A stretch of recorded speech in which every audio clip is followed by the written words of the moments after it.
The silence of space is strange. It's not exactly calm, like we imagine on Earth. There's a kind of invisible pressure, a weight that hangs in the void. Maybe it's the absence of real sound, or maybe it's simply knowing you're millions of miles from home. Here, inside Orion 5, I feel that silence constantly. It doesn't matter how many commands are exchanged on the radio or how many lights flash on the panel in front of me.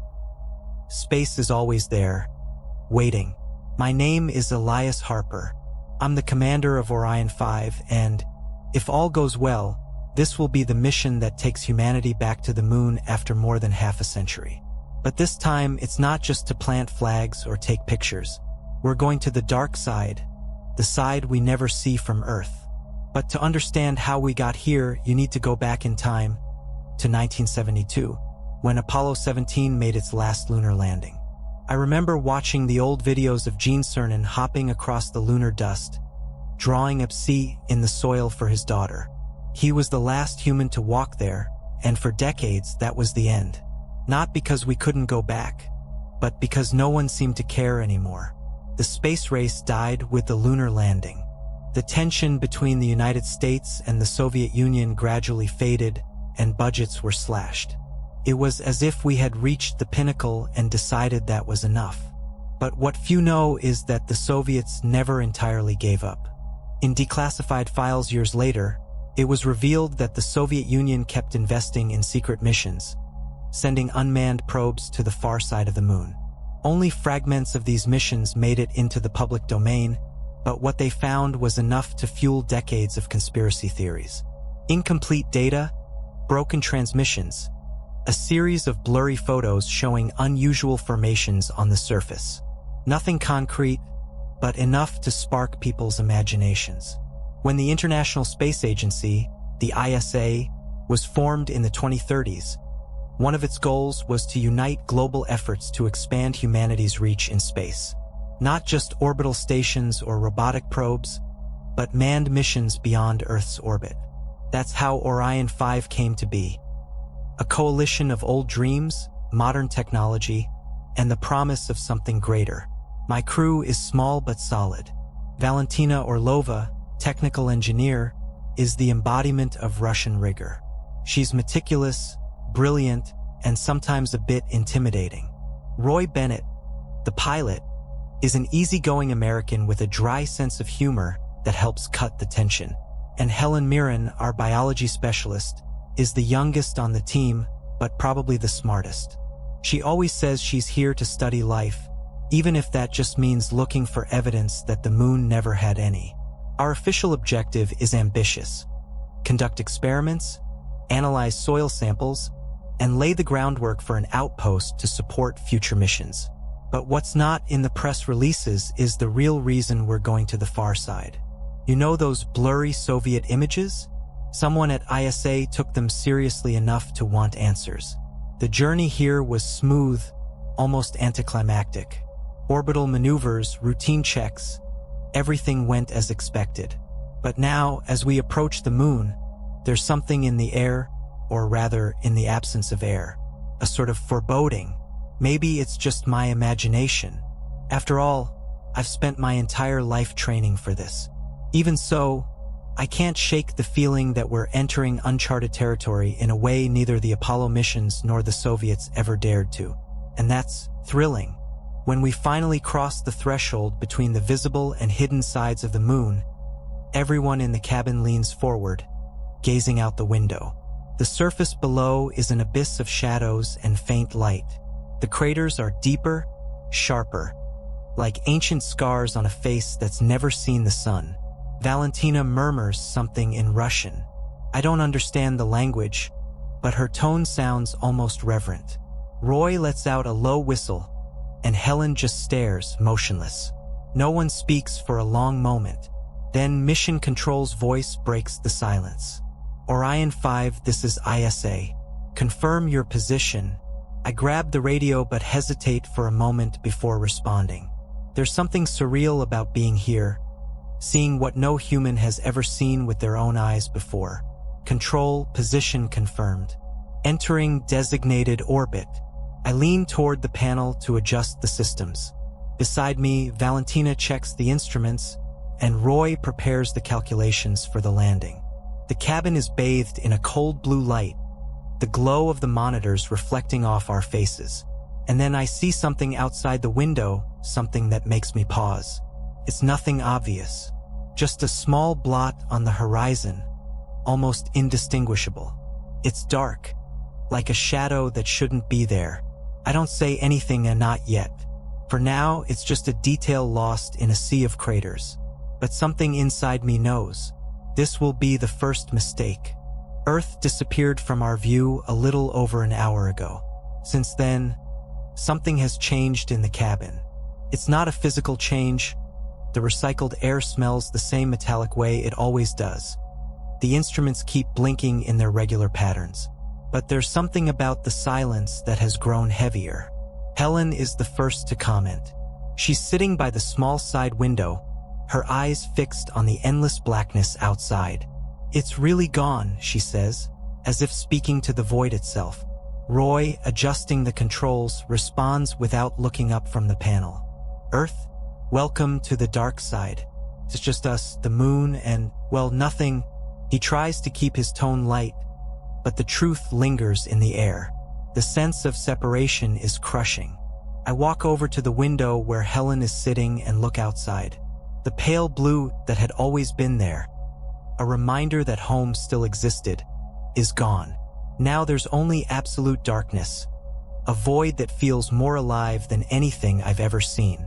"I'm not sure what's worse," Helen says, almost to herself, not seeing Earth or knowing it's there, but untouchable.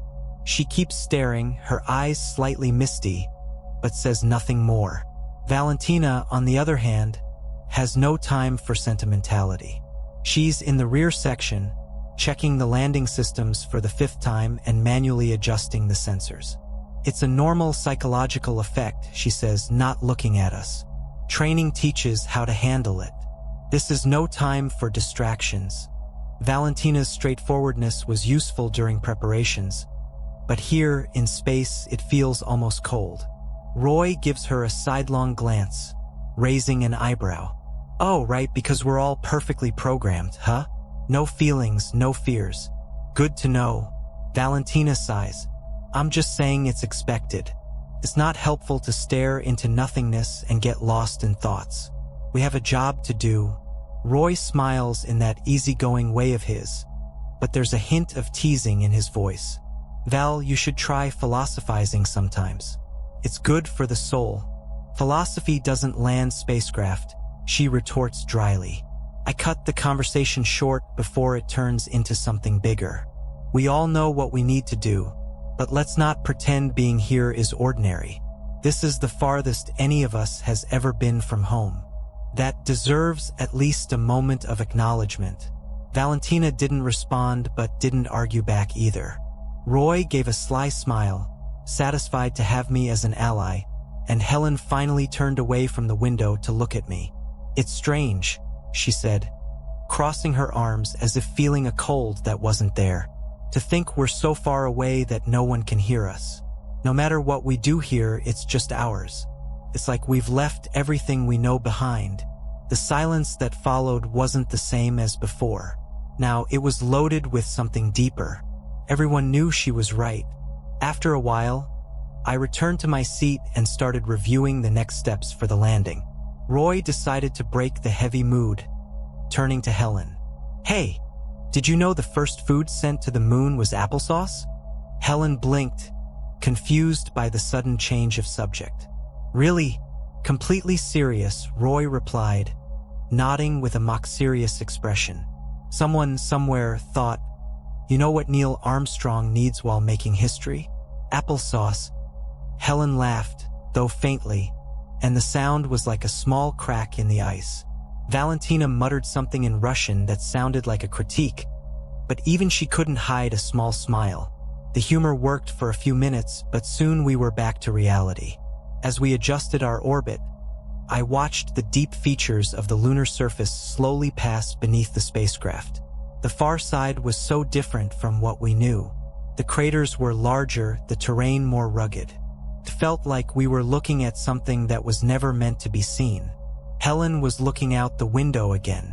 This time, she whispered, almost inaudibly, "I always thought the void was just nothing, but it's not. It looks back at you." I turned toward her but said nothing. Not because I agreed or disagreed, but because deep down I knew she was right. Roy tried to mask the discomfort with a joke. "Sounds poetic, but I'll take the sound of the engine over that." Valentina, however, responded with something unexpected. "It's not emptiness, it's distance. And distance can be deadly." The cabin fell silent again. This time, no one tried to break it. As we continued on course, I felt the weight of isolation settling on all of us. I should have been focused on the landing, on the tasks ahead, but my mind kept drifting back to the void outside. Felt closer now, not physically but present. For the first time since launch, I began to question whether coming here had been such a good idea after all. The Argo's descent module trembled slightly as it adjusted its final trajectory. The cabin was completely silent, except for the monotonous sounds of the instruments. No one needed to speak. Each of us knew exactly what to do. Valentina was focused on the manual controls, while Roy fine-tuned the final calculations. Helen was double-checking safety protocols, but her eyes kept drifting toward the window, where the lunar surface was rapidly growing closer. I, on the other hand, just observed. It wasn't out of negligence. I trusted my team completely. My role in that moment was to keep my focus on the bigger picture, ensuring our first step was safe and that the mission began without any mistakes. The Korolev crater finally appeared below us, immense and awe-inspiring. Its edges rose like the walls of an ancient castle, while its interior disappeared into a deep shadow that seemed to have no end. The surrounding terrain was uneven, with rocky formations casting long shadows in every direction. Descending, Valentina announced, her voice firm and steady. The module began to slow down. The indicator lights on the panel flashed, marking each step of the procedure. Roy glanced at me and offered a small, knowing smile. "Soft landing? Or do you want a bit of excitement, Commander?" "Let's stick to protocol this time, Roy," I replied. It was the closest I could manage to humor in that moment. The impact was almost imperceptible. A gentle touch, followed by the muffled sound of the retro rockets shutting down. The lights shifted from yellow to green, signaling that the module was stable. Valentina turned to me. "We're on the surface. Systems are stable." I took a deep breath. This was the moment everyone had been waiting for. Every simulation, every test, every sacrifice had led us here. I picked up the radio and pressed the transmission button. "Control, this is Argos. Landing confirmed. We're on the lunar surface." The response came almost immediately, the voice from Control clear but distant. "Congratulations, Argos. You've just made history." But history wouldn't wait. We had work to do. After a series of meticulous system checks and ensuring the module's integrity, we prepared our suits for the excursion. Every movement was slow, methodical. There was no room for error here. The tension was almost tangible as we suited up to face the lunar environment. As protocol dictated, I was the first to step outside. The hatch opened with a mechanical hiss, and the pale glow of the moon flooded the cabin. The metallic smell of the suit filled my senses as I moved through the narrow corridor leading to the external ladder. The steps felt steeper than I had imagined. Finally, my boot touched the lunar soil. The sensation was strange. The reduced gravity made it feel like I was floating, yet the ground beneath my feet was firm, almost too solid. It was like walking in a dream, where everything seemed real but slightly off. "One small step for a man," I murmured to myself, almost chuckling. The moment called for the phrase, but there was something too solemn about this place. It didn't feel right to reduce it to a cliché. "How is it out there, Elias?" Helen's voice came through the communicator. "Calm," I replied, glancing around. "Quiet. Really quiet." The others began descending one by one. Valentina was next, adjusting the instruments on her suit as her boots touched the surface. Gravity consistent with calculations, she reported, almost as if she were talking to the data rather than the team. Roy was third, letting out a low whistle as he took in the horizon.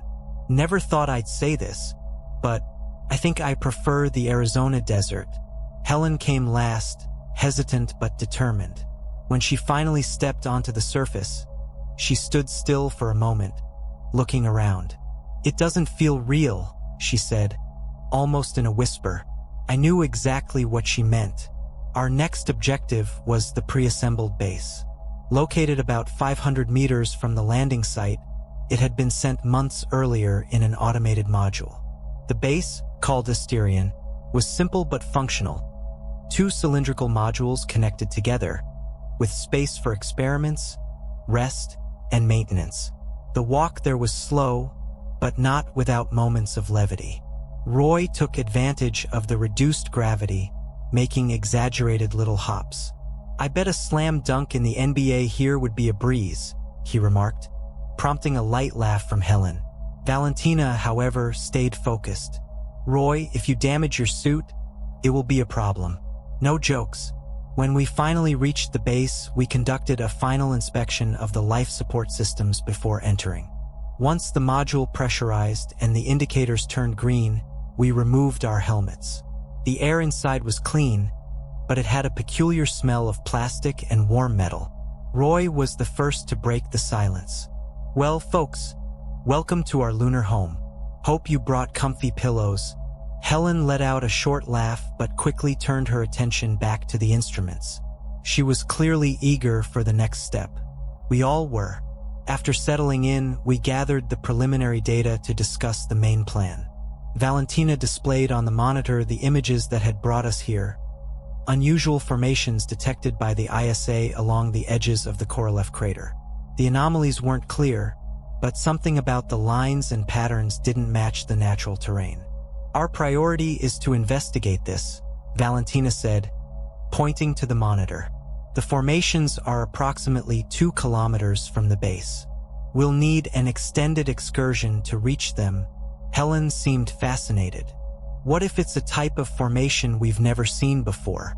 Something that could redefine what we know about the moon?" Roy leaned toward her, grinning. "Or maybe it's just rocks. Very, very interesting rocks." I raised my hand, cutting off the exchange. "Whatever it is, we'll do this right. Tomorrow we'll prepare for the first excursion. Let's rest now and make sure we're ready for anything." But as the base lights dimmed and the others retreated to their rest compartments, I stayed behind, staring at the images on the monitor. Looking at those strange formations, I felt a twinge of unease. There was something about them that seemed out of place. When we began exploring, the lunar surface ahead of us seemed endless, a silver desert dotted with long, dark shadows. The edges of the Korolev crater were only a few hundred meters away, but even so, they felt unreachable. Each step was an effort against time and reduced gravity, while small particles of lunar dust floated briefly before settling again. Helen walked a bit ahead of us, the measuring equipment in her hand blinking with numbers. She murmured into the communicator. Roy and Valentina were farther back, discussing the efficiency of the suits and how Valentina's adjustments had improved mobility. I walked in the middle, my eyes fixed on the horizon, where a strange glimmer seemed to move, almost imperceptibly, along the terrain's edge. Helen was the first to stop. She raised her hand, an almost instinctive gesture, as if we were still in a training field on Earth. "Do you see that?" Her voice came tense over the communicator. I followed the direction she was pointing, and there it was, a dark outline, almost indistinguishable against the surface illuminated by Earth's reflected light. It took Roy a few seconds to spot it, but when he did, he let out a low whistle through the communicator.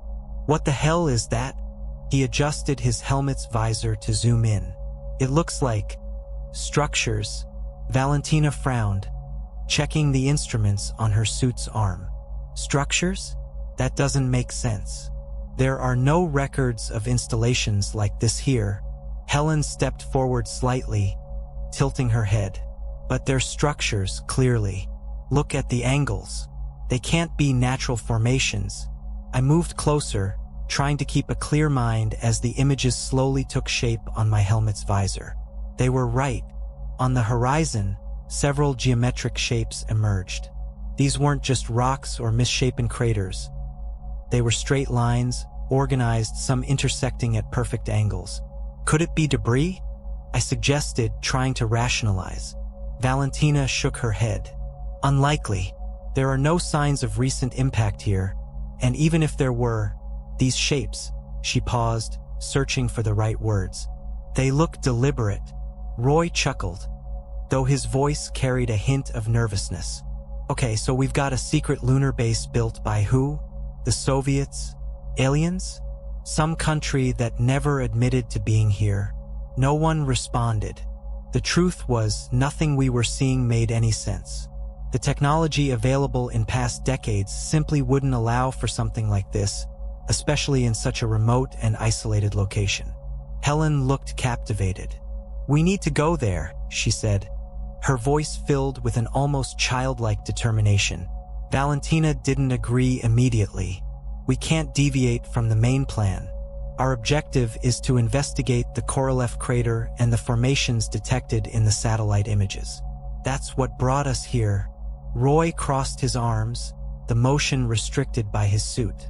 Val, with all due respect, but I think this outweighs any natural formation. If there's something here, we need to know what it is. They began to argue, their voices rising slightly over the communicator. But my attention was completely drawn to the shapes on the horizon. It was impossible to determine the size or age of the structures from that distance, but there was something deeply unsettling about their presence. They looked human, yet out of place. Elias! Helen's voice pulled me from my thoughts. We need to regroup and make a decision, I replied. We returned to base Asterion in silence, save for a few instructions from Valentina about checking equipment. Once inside and the module pressurized, we removed our helmets. The air inside felt heavier than before, laden with the weight of what we had just witnessed. We sat around the small table in the common area. Helen brought up the images captured by her helmet visor and projected them onto the main monitor. The shapes became clearer, though still blurred by the distance. They were undeniably artificial. So, what do we do? Roy asked, casting a quick glance at me. Valentina spoke first. Follow protocol. Our primary objective remains the analysis of the Korolev crater. The structures can wait until we've completed the original mission. Roy shook his head. Protocols are great on paper, Val. But no one wrote a manual for this. We're looking at something that shouldn't exist. If we ignore it, we risk missing a once-in-a-lifetime opportunity. Helen seemed impatient. We have enough resources for a preliminary exploration. We don't need to choose one objective over the other. I looked at each of them in silence, letting their opinions settle. Valentina was right about staying focused, but Roy and Helen were right about one thing. We hadn't come this far to turn our backs on the unknown. Here's what we'll do, I began, keeping my voice firm. Tomorrow we'll proceed with the original mission. We'll collect the data and complete the analysis of the crater. That will give us time to assess our options and review the protocols. If we don't find anything requiring immediate attention at the crater, we'll explore the structures the next day. Valentina seemed hesitant but eventually nodded. Helen looked relieved, while Roy flashed a satisfied smile. All right, he said. Mission Korolev tomorrow, mysterious structures the day after. I like the plan, but as the others dispersed to check equipment or rest, I remained in front of the monitor. Staring at those shapes on the horizon, I couldn't shake the feeling that we were about to stumble into something far bigger than any of us could imagine. The next day began like any other on the mission. We were all focused on our tasks, but there was an unspoken understanding that our true focus lay beyond the Korolev crater. The terrain analysis revealed interesting data, but nothing that couldn't be explained by natural phenomena. Samples of rocks and dust were collected, and Valentina was immersed in her instruments while Helen analyzed biological measurements. Roy seemed restless, his jokes less frequent, and his hands more preoccupied adjusting equipment than usual. I knew what everyone was thinking. The structures on the horizon. That night, while we rested, I made the formal announcement. Tomorrow we'll investigate the structures. We'll go in pairs, maintain constant contact, and document everything. Anything unusual, report it immediately. No one argued. Even Valentina, who would normally question decisions outside protocol, just nodded. The next morning, the path to the structures felt even longer than the one to the crater. The lunar horizon was monotonous, but as we advanced, the contours of the constructions became clearer. The metallic sheen of the surfaces reflected the faint light irregularly, revealing weathered exteriors and shapes that seemed to merge with the terrain. Roy was the first to break the silence. This definitely isn't improvised. Whoever built this knew what they were doing. Valentina responded curtly. It looks Soviet. Helen turned to her, surprised. How do you know? I recognize the style, Valentina explained, pointing to a leaning tower with a cylindrical base. It's similar to the research stations designed in the 1960s, except larger. As we got closer, there was no longer any doubt. The constructions bore faded emblems with the unmistakable symbol of the hammer and sickle. Text in Russian was etched onto the metal walls, but the wear and lunar dust made most of it difficult to read. Valentina approached one of the walls, running her gloved hand over an almost erased inscription. Lunar Station Zvezda, she translated. Helen crouched next to a smaller structure, examining what appeared to be a broken sensor. This has been here a long time, decades at least. Why have we never heard about this? Valentina took a deep breath before answering. It wasn't unusual for the Soviets to hide projects, but something on this scale. She shook her head. I don't know. We explored more of the exterior before finding an entrance. The metal door was partially buried in dust, but Roy managed to force it open with an improvised tool. When it finally gave way, a low hissing sound escaped, followed by a deep silence. The interior of the station was a stark contrast to the lunar desert outside. The corridors were narrow, lined with metal, and lit only by our flashlights. Everything seemed frozen in time. Outdated equipment was scattered across tables, as if abandoned mid-operation. A larger room contained a central console with cracked screens and buttons that looked like they belonged on an old submarine. Helen approached a shelf filled with books and manuals. This is surreal. She picked up one of the manuals, carefully flipping through its pages. Biology, engineering. They were researching something. Valentina examined one of the control panels, running her fingers over the dusty buttons. All of this is Cold War technology. Old, but functional. It was Roy who found the most intriguing room. Guys, you need to see this. He led us down a side corridor to a smaller room, its walls lined with small metal cabinets. In the center was a large glass capsule, resembling an isolation chamber. Inside, a spacesuit was suspended, floating slightly in the microgravity. The suit appeared to be in perfect condition, but something about it made us stop. It was positioned strangely, as if the person inside had left in a hurry, or simply disappeared. This is unsettling, Helen said, her voice low over the communicator.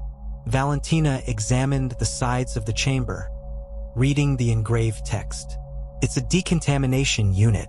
They must have had protocols for handling biological or chemical samples. Roy shook his head, staring at the suit. Or they were dealing with something much worse. I looked around the room, trying to take everything in. The place was empty, yet it still felt charged with a presence. As if the people who had worked here had left something behind, something that still resonated in the walls and metallic floor. There are no signs of life, I observed, trying to keep my voice steady. But something happened here. Something that wasn't documented. Valentina turned to me, her face tense. We need to be cautious. This place was abandoned for a reason. I nodded in agreement, but deep in my mind, one question lingered. Who were these people, and why did they disappear without a trace?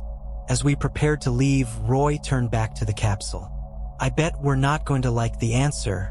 For the first time since we landed on the moon, I knew he was right. The silence in the station was deafening, almost oppressive.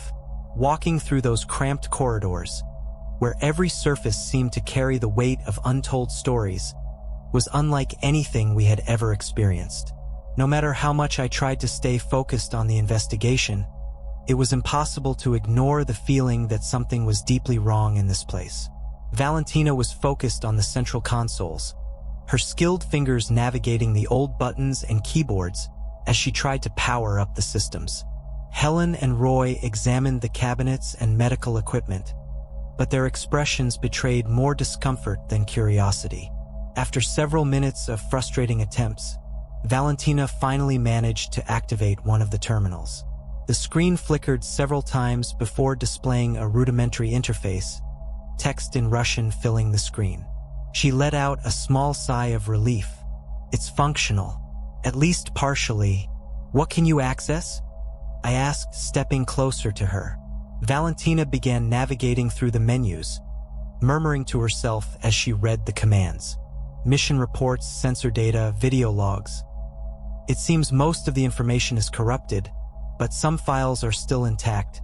Helen stopped what she was doing and approached, her curiosity evident. Video logs? Those might explain what happened here, or they might show us something we'd rather not know, Roy added, with that dry humor he used to mask discomfort. We need to see them, Valentina said firmly. She selected a file dated 1976. The screen crackled for a moment before displaying a black and white recording.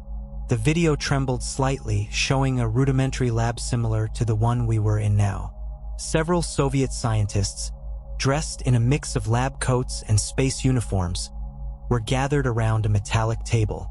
In the center of the table was a transparent container holding a viscous, dark substance that pulsed faintly as if it were alive. Valentina began translating, her voice tense. They're discussing the discovery of a substance. Organic. They found it at the edges of the Korolev crater during one of the first unmanned missions. Organic? Helen asked, leaning closer to the screen. That doesn't make sense. Nothing alive should be here. It should and it shouldn't, Valentina replied. Clearly, they found something, and they began conducting experiments. The video transitioned to a new scene. This time, the substance was in contact with a small organism, a rat in an isolated chamber. The rat moved normally at first, but then began to exhibit violent spasms. Its skin seemed to pulse as if something was moving beneath it. Helen instinctively recoiled, even though she knew it was just a recording. My God! Valentina continued translating, her voice now hesitant. They noticed mutations. The organism's tissue began to change. Uncontrolled growth, cellular instability. The next scene was even more disturbing. The chamber now contained a monkey, visibly uneasy, as a sample of the substance was injected into its arm. For a few minutes, nothing happened. Then the animal let out piercing screams, its joints twisting at unnatural angles. This is insane, Roy said, crossing his arms and looking away. It's more than that, I replied. It's reckless. Valentina moved on to the next file, her expression growing darker. The video now showed a group of scientists arguing animatedly. One of them pointed at the chamber where the monkey was now grotesquely deformed, while another seemed to be trying to stop the experiments from continuing. What are they saying? I asked. Valentina hesitated, as if processing the words before translating. The station's leader wanted to continue the tests. He believed the substance could be a key to evolution or to human survival in extreme conditions. But the others, they began to fear it was too dangerous. The recording shifted again. This time, the camera was fixed on a different, darker room. One of the scientists sat in a chair, staring directly into the lens. He looked exhausted, with sunken eyes and sweat dripping down his face. Valentina translated the man's words, her voice barely above a whisper. The substance isn't a resource. It's a threat. We've gone too far. I lost 2 men today. They were wearing suits, but it didn't matter. Whatever it is, it adapts too quickly. I don't know how much longer we can contain it. The screen went black for a few seconds before showing the final recording. This one was far more chaotic. Lights flickered, sirens blared in the background, and scientists ran through the narrow corridors. Fragments of Russian dialogue echoed, but the only word Valentina translated clearly was contamination. The video ended abruptly, and the silence in the room was almost as suffocating as the station's atmosphere. Helen was the first to speak. That explains why they abandoned the place, or why no one ever heard from them again, Roy added darkly. Valentina looked at me, her eyes serious. They were dealing with something they didn't fully understand, something that got out of control. I took a deep breath, trying to process what we had just witnessed. The suit in the isolation chamber flashed through my mind, a piece of the puzzle that now felt even more unsettling. We need to be very careful, I said, my voice firmer than I expected. If there's any trace of that substance here, we can't risk direct contact. Helen looked pale but nodded. Roy simply gave a solemn nod, and Valentina, though reluctant, didn't object. The air in the Russian station felt heavier than it should, even in a pressurized environment. Every metallic sound echoing through the corridors made our hearts jump, and the darkness in the corners, where our flashlights didn't reach, seemed denser than necessary. We were all on edge, but no one said it out loud. After discovering the video logs, something shifted in the team. Helen was especially restless, moving from one piece of equipment to another, almost obsessively. Valentina stayed focused on the consoles, trying to extract as much information as possible from the still functional systems. Roy, though quiet, watched everything with visible unease. Helen was examining a small glass container we had found in one of the labs. Its contents resembled the substance shown in the videos. A dark, compacted powder sealed within a thick, durable cylinder. It doesn't seem dangerous now, she said, almost to herself, turning the container in her gloved hands. Helen, be careful, Valentina warned without looking up from the monitor. We've seen what that thing can do. Don't underestimate it. Helen sighed, placing the container on the table. It's sealed. Nothing's going to happen. That's when everything went wrong. As she turned to grab another instrument, Helen accidentally bumped the container. The cylinder rolled across the table and fell to the floor with a dull thud. For a second, no one moved. The glass appeared intact. I think it's fine, Helen said, relieved. But before she could bend down to pick it up, a thin crack appeared in the glass. Don't touch it, Valentina shouted, already grabbing a containment mask and an isolation bag. Helen stepped back, her hands raised, as Valentina approached. She carefully picked up the container and sealed it inside the bag. It's secure now, Valentina said, though there was a hint of doubt in her voice. Roy stood next to me, watching the scene with a grim expression. All right, so what do we do now? I took a deep breath, trying to stay in control. We isolate everything. We don't touch anything else here. Finish collecting the data and leave as quickly as possible. Valentina nodded, but Helen looked shaken. I'm sorry. It was an accident. I know, I replied, but we need to be more careful from here on out. Very careful. The problems started soon after. As Valentina worked on the console, trying to download the remaining files, the lab lights began to flicker. It was an irregular pattern, as if the power was fluctuating. This isn't good, Valentina said, frowning. Old system, I suggested, though I already knew it wasn't. Valentina shook her head. The power's been stable until now. Something changed. Helen, who was on the other side of the room, stopped messing with the equipment. Do you feel that? What do you mean, feel it? Roy asked. Helen hesitated, glancing around. I don't know. It's like the air feels different. Valentina rolled her eyes. That's psychological. The air is the same. The life support systems are intact. But even as she spoke, I understood what Helen meant. It was subtle, a pressure in the atmosphere, as if the station itself wanted us gone. Then came the first sound. A low noise, almost inaudible, coming from one of the distant corridors. It sounded like something metallic scraping against the walls. Roy stood quickly, staring toward the source of the sound. Did you hear that? Valentina stopped typing, frowning. It must be the structure. It's old. Remember? It sounds closer, Helen said in a quiet voice.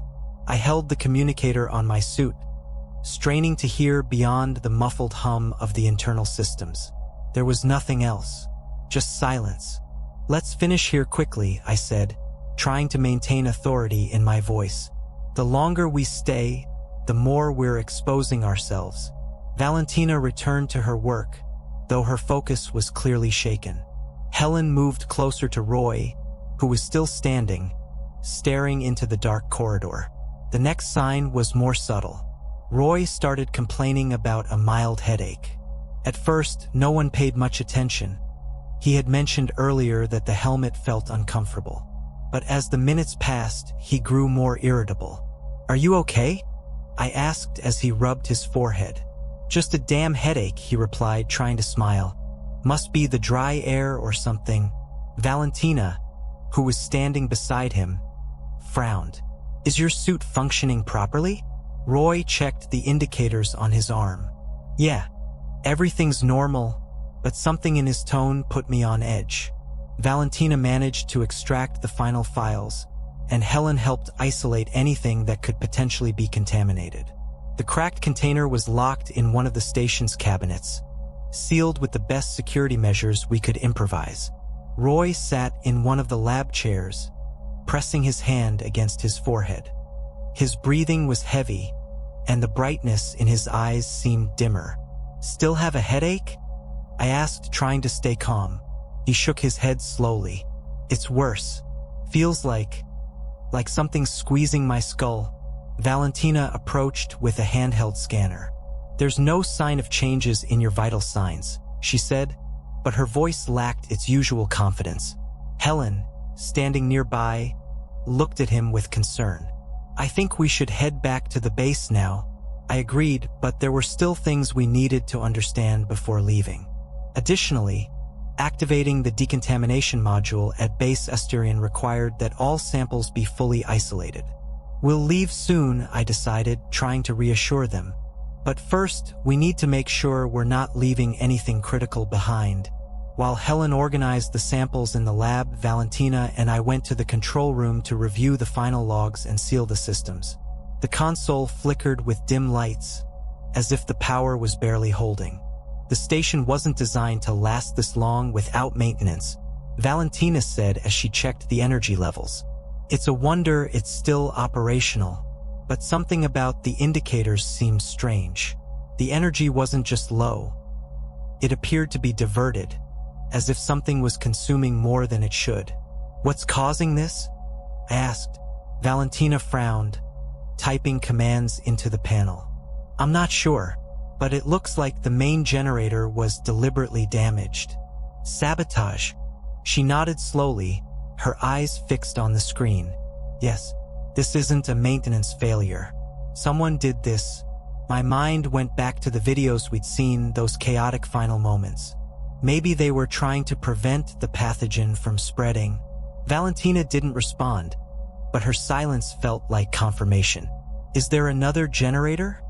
Yes, but it's on the lower level. We'll need to activate it manually. I convinced Roy to stay in the lab with Helen while Valentina and I descended to the lower sector. He seemed reluctant but was clearly too tired to argue. The path to the generator was a labyrinth of cramped, dark corridors. The lighting was dim, and our flashlights cut through the darkness with flickering beams that danced across the metal surfaces. This station is bigger than I imagined, I murmured as we approached a staircase leading to the next level. They were dealing with something big, Valentina replied. And it destroyed them. The secondary generator was in a compact room surrounded by tangled cables and rusted panels. Valentina began working immediately, adjusting controls while monitoring the energy levels. It's in minimal condition, she said after a few minutes, but I think I can reactivate it. There was a loud crack as she activated the generator, and the lights around us flickered before stabilizing. The station's sounds shifted. A deep hum reverberated through the walls, as if the entire place was waking up. It worked, Valentina said, but it also activated other sectors. What sectors? She pointed to a worn map on the wall, now faintly illuminated by a weak light. Additional laboratories, and she stopped, frowning. A biological module. My breathing grew heavier. We need to check it out. The biological labs were located at the end of a narrow corridor. When the door opened with a hiss, we were greeted by an environment even more ominous than the main lab. Medical equipment was scattered everywhere, and glass chambers lined the walls. Some were shattered, while others contained a cloudy liquid that seemed to have evaporated over time. In the center of the room was a table with another terminal. Valentina went straight to it, trying to access the stored files. There are more records here, she said as the screen flickered with a list of videos and reports. One of the videos showed more advanced experiments with the pathogen. This time, it wasn't just animals, humans were in the chambers. The transformation was grotesque. Distorted skin, limbs stretching unnaturally, eyes glowing with a strange light before going completely dark. This is horrifying, Valentina whispered, her voice filled with a mix of shock and anger. I could barely watch. Each new video revealed the Soviet team's growing desperation. Some of the scientists showed signs of infection but continued working, as though desperately trying to find a cure. The final video was the most disturbing. It showed a man alone in the room, staring directly at the camera. His skin was pale and he spoke in Russian, his voice trembling. Valentina translated softly. We shouldn't have dug so deep. What we found wasn't meant to be discovered. If anyone is watching this, leave now. Burn everything. Don't let it reach you. The recording ended with the sound of a distant explosion, followed by silence. When we returned to the main lab, Helen was crouched next to Roy, who looked worse.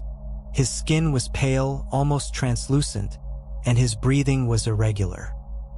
He's not well, Helen said, looking up at me with wide eyes. Valentina picked up the scanner again, but when she tried to measure Roy's vital signs, the device began to malfunction. What's happening? I asked as the scanner emitted a sharp tone before shutting off completely. Valentina looked at me, her face rigid. I don't know, but we need to get out of here. Now. I looked at Roy, who seemed on the verge of losing consciousness. The sense of danger was now unbearable, as if the station itself were conspiring against us. I knew we were running out of time. The air in the station seemed heavier with every passing second. The lights, which had flickered intermittently since we activated the secondary generator, now oscillated more consistently. Roy sat slumped in a corner, breathing heavily, while Helen stayed by his side, unable to hide her concern. Valentina was focused on the terminal in the biological lab, her hands moving quickly over the old controls, searching for answers in the remaining records. There's something here, she said, breaking the silence, her voice tense. I moved closer, trying to follow what she was reading. The files were partially corrupted, but the text we could recover told a story that went far beyond a failed experiment.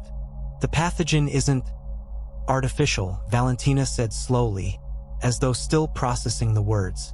It was found here, on the moon. Helen turned her head, her expression a mix of disbelief and fear. How is that possible? Valentina pointed to the screen. This record mentions an impact. A meteorite hit the moon's surface near the Tsiolkovsky crater. They found the substance there and started studying it.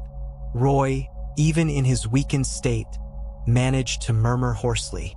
"So, it didn't come from Earth?" Valentina nodded. "It's extraterrestrial material." An uncomfortable silence filled the room. Each of us processed the implications of what she had said. I broke the silence, trying to get a clearer understanding. "And what do we know about it? What is this substance capable of?"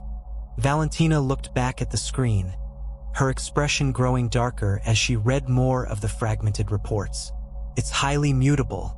It seems to react aggressively to its environment, adapting to different conditions. In their experiments, they noticed it accelerated cellular growth in living organisms, but in a chaotic way."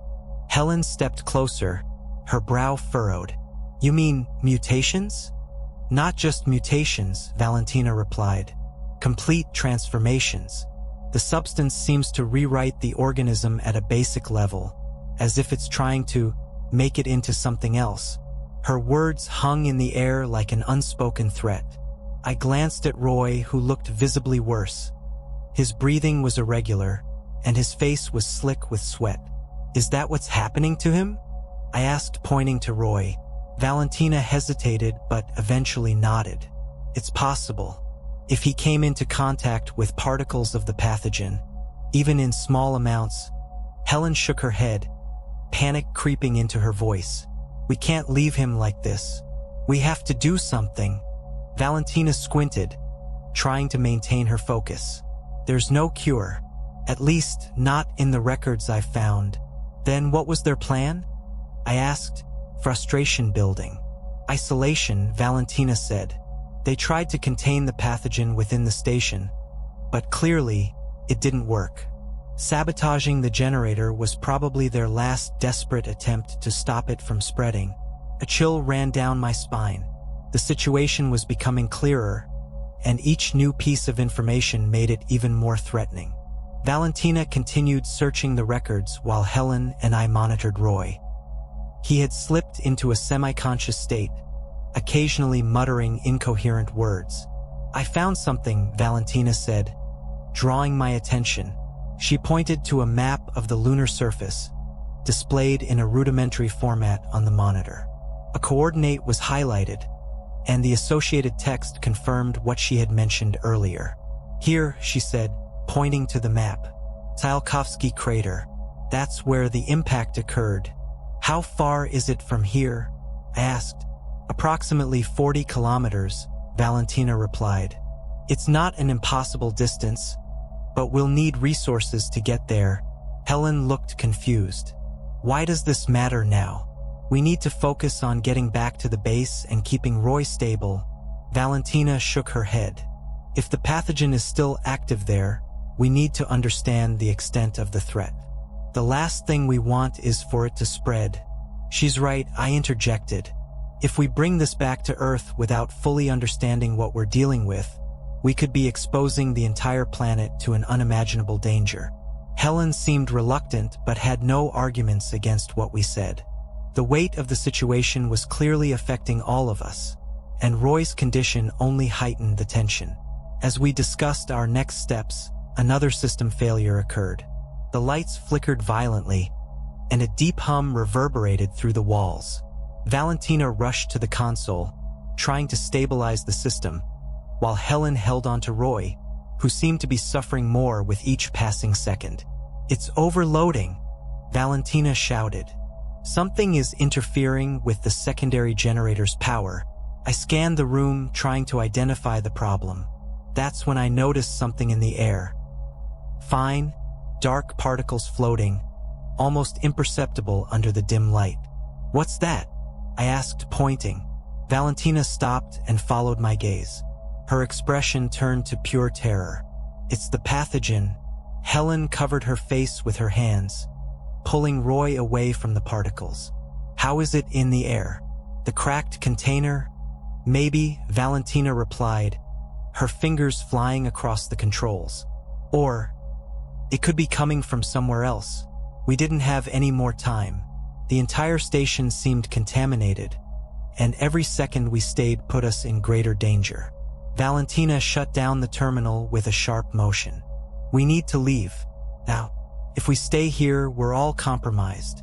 I grabbed Roy with Helen's help, and we began moving toward the exit.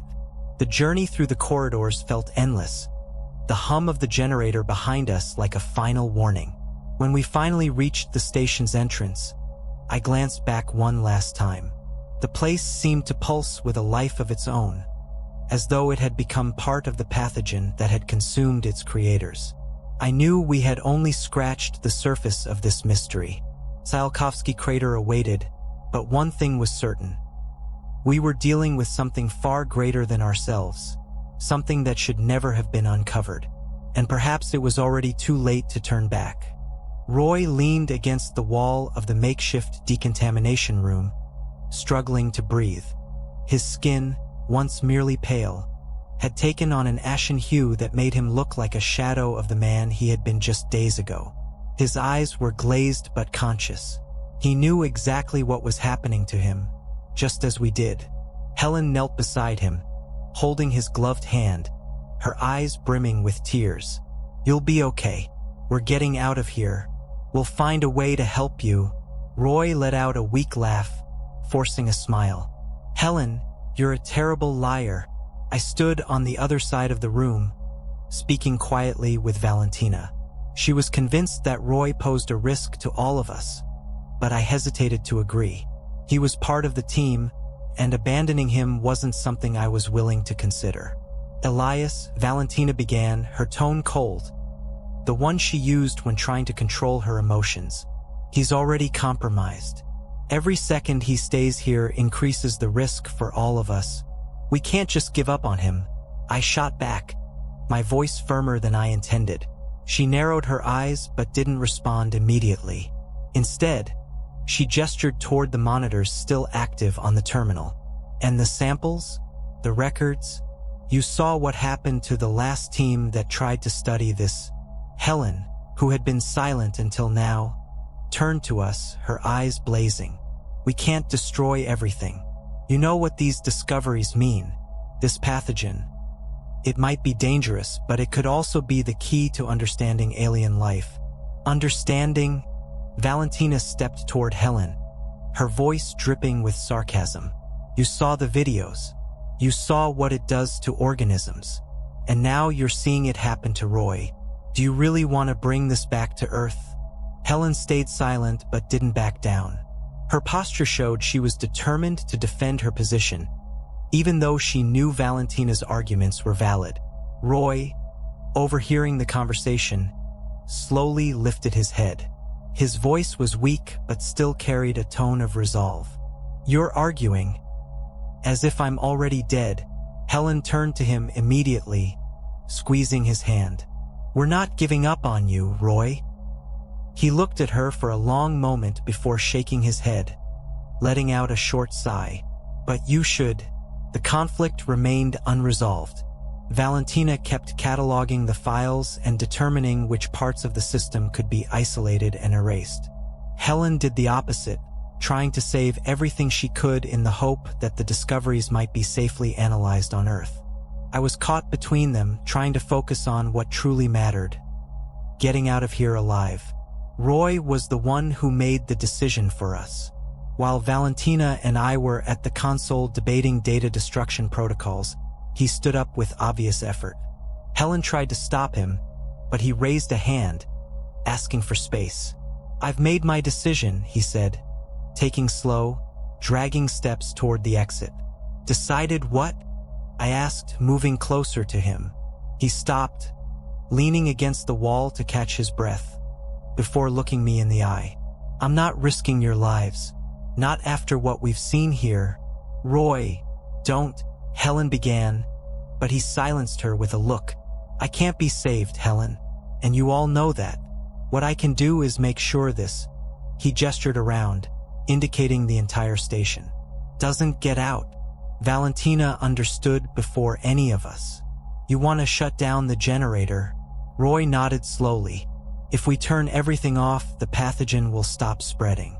No power, no systems to keep it active. That'll trap us here too," I argued. "Not entirely," Roy said, forcing a weak smile. "You can leave. I just need time to do it right."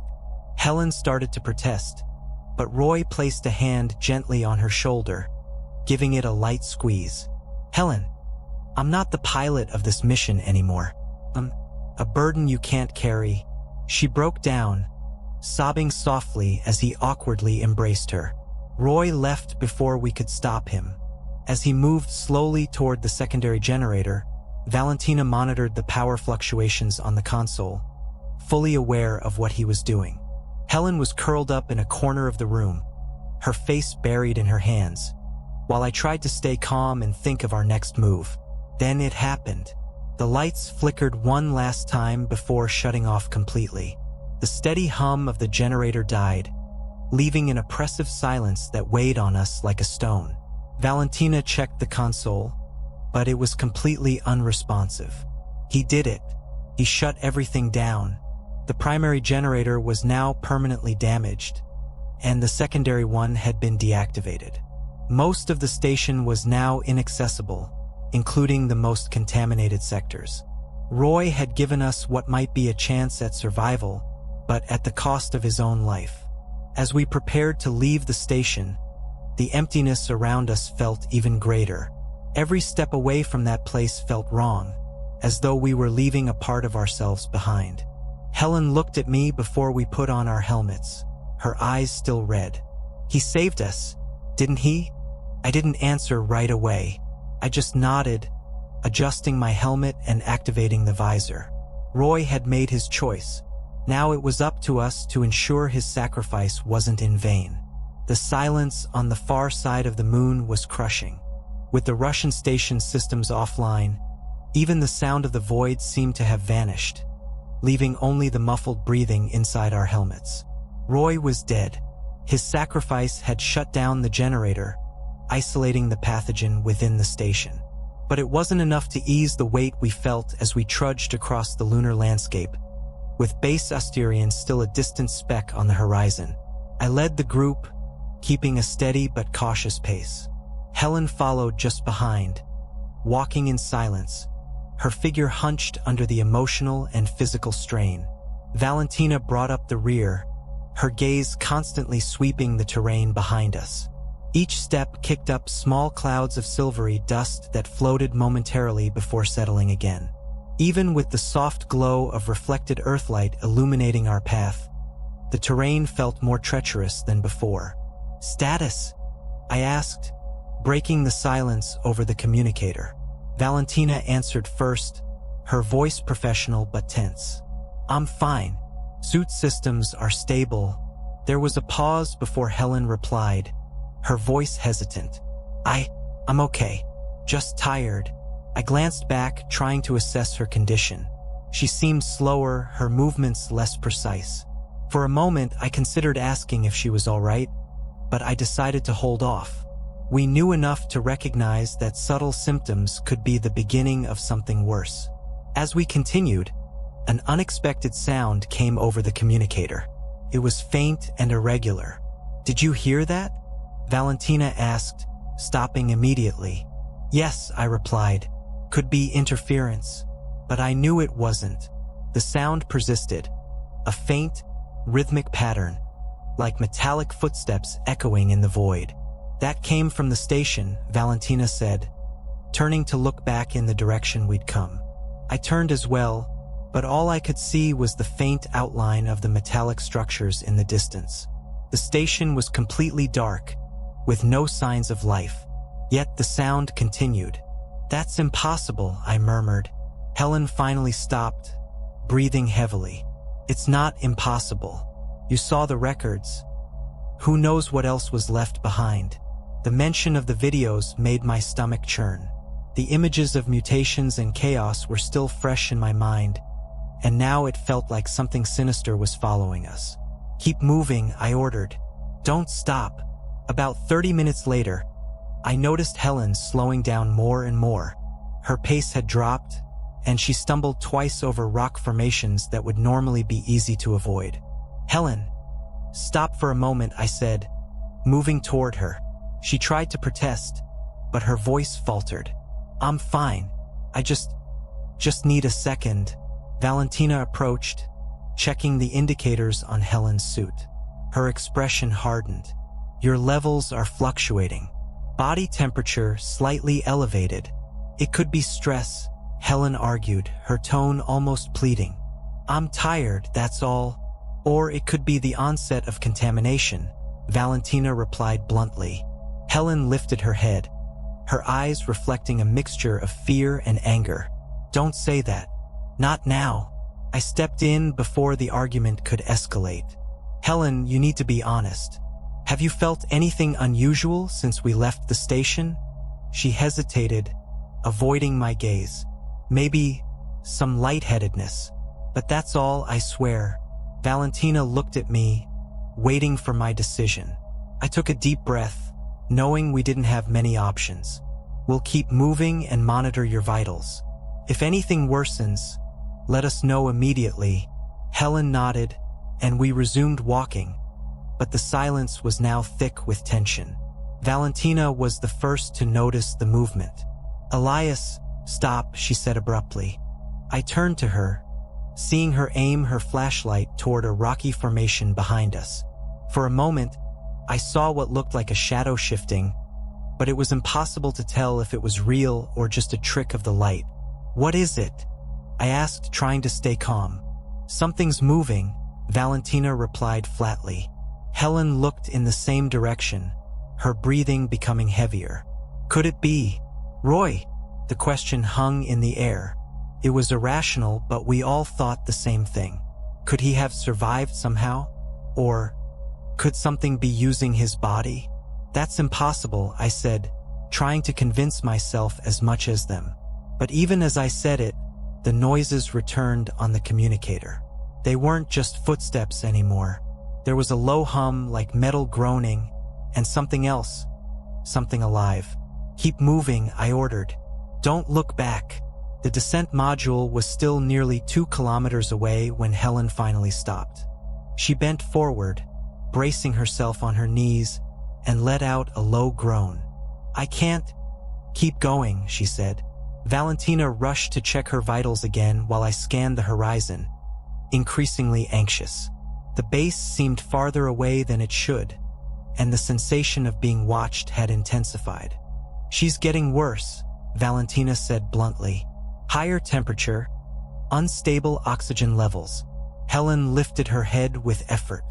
I just need a moment. Before I could respond, the sounds behind us grew louder. There was no longer any doubt.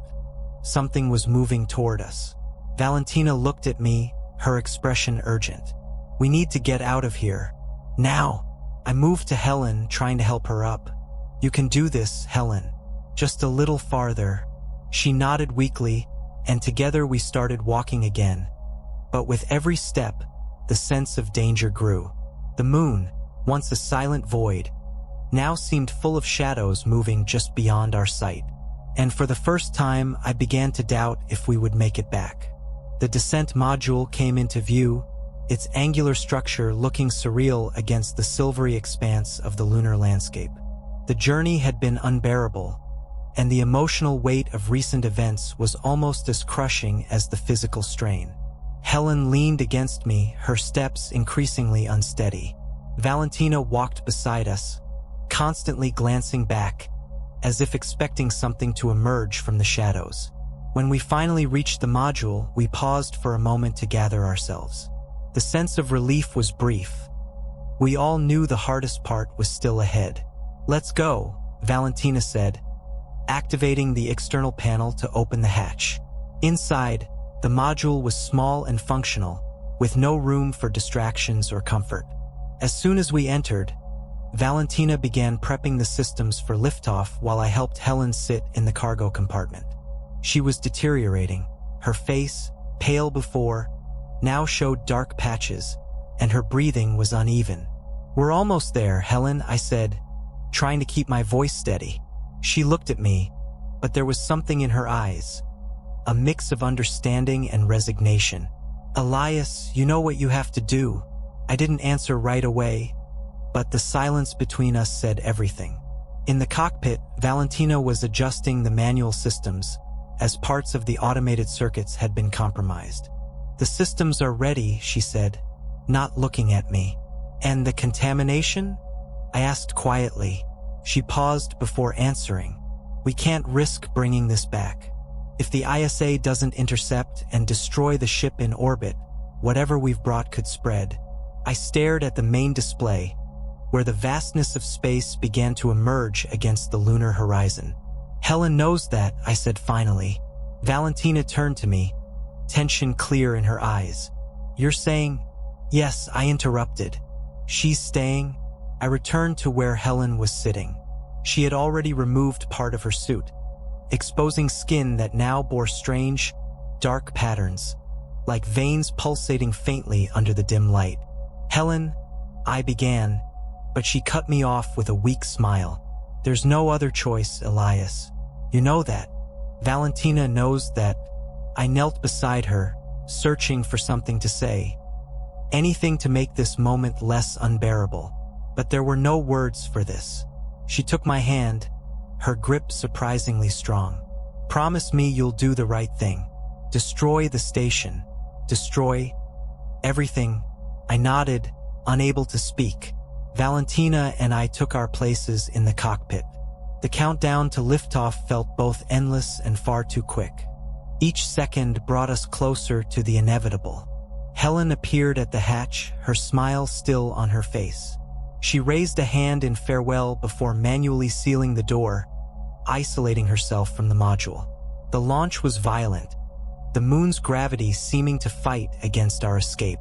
The silence in the cockpit was oppressive, broken only by the hum of the engines and the system readings.